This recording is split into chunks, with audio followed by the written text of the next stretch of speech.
Friendship War, Chapter 12, Showdown. I hurry out to my locker in the hall, and I know I'm not being logical, but I don't care.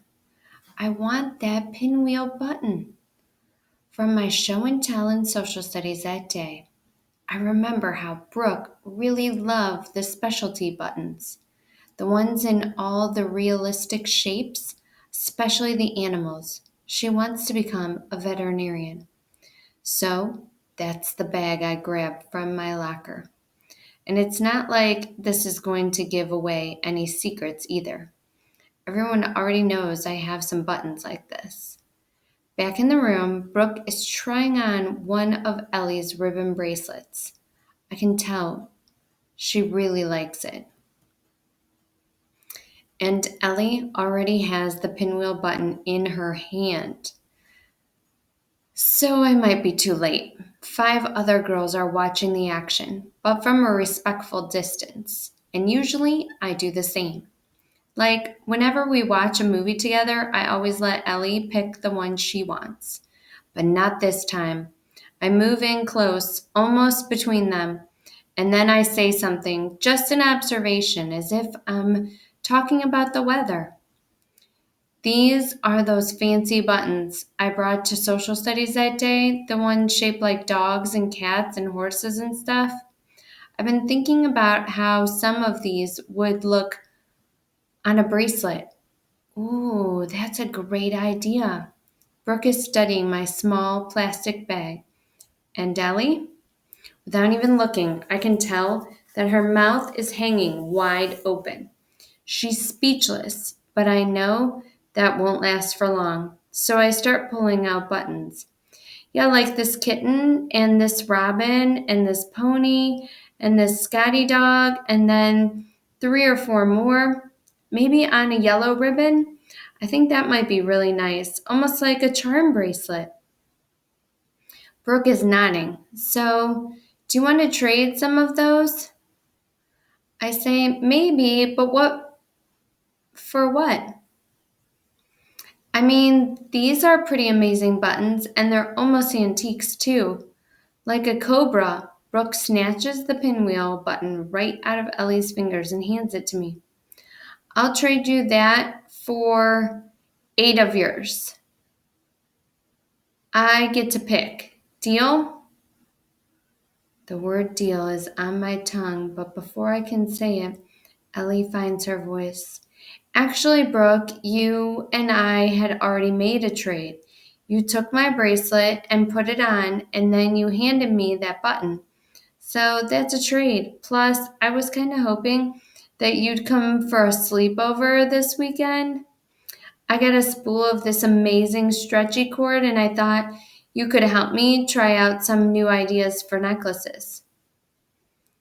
Ellie hasn't even glanced at me. The full power of her smile and her popularity is focused on one thing. Poor Brooke. And I can tell Ellie's charm is working exactly the way it worked on me more times than I can count. Also, I'm pretty sure that Ellie has never invited Brooke for a sleepover, not until now. So this invitation, it's just a bargaining tool. This is a sleepover blackmail, which seems totally unfair. A lot more unfair than me having all these buttons like Grandpa gave me.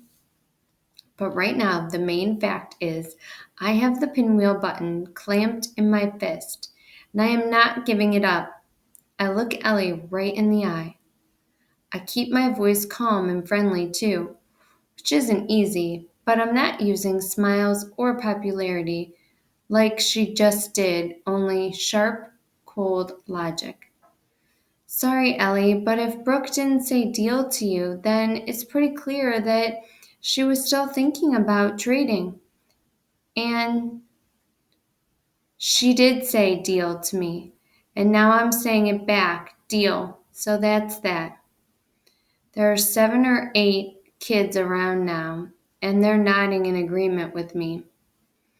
Before Ellie can say one word, I hand my bag of buttons to Brooke. You can take your time picking out the ones you want, okay? Brooke gives me sort of a worried smile.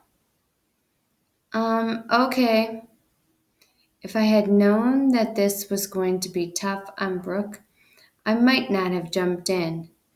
And if it hadn't been for Ellie's little sleepover trick, I might have backed away. But it still feels like I'm doing the right thing here. I reach over to Brooke's wrist, unhook the red ribbon bracelet, and hold it out to Ellie. This is yours.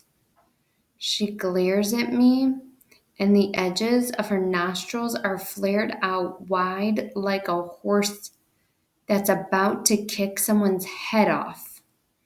I've seen this look before, but it's never been aimed at me.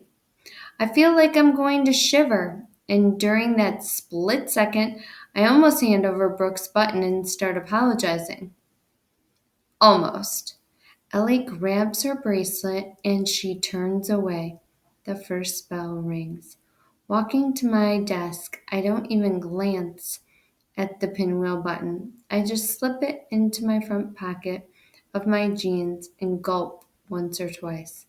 Because the stuff that just happened, most of it wasn't about buttons.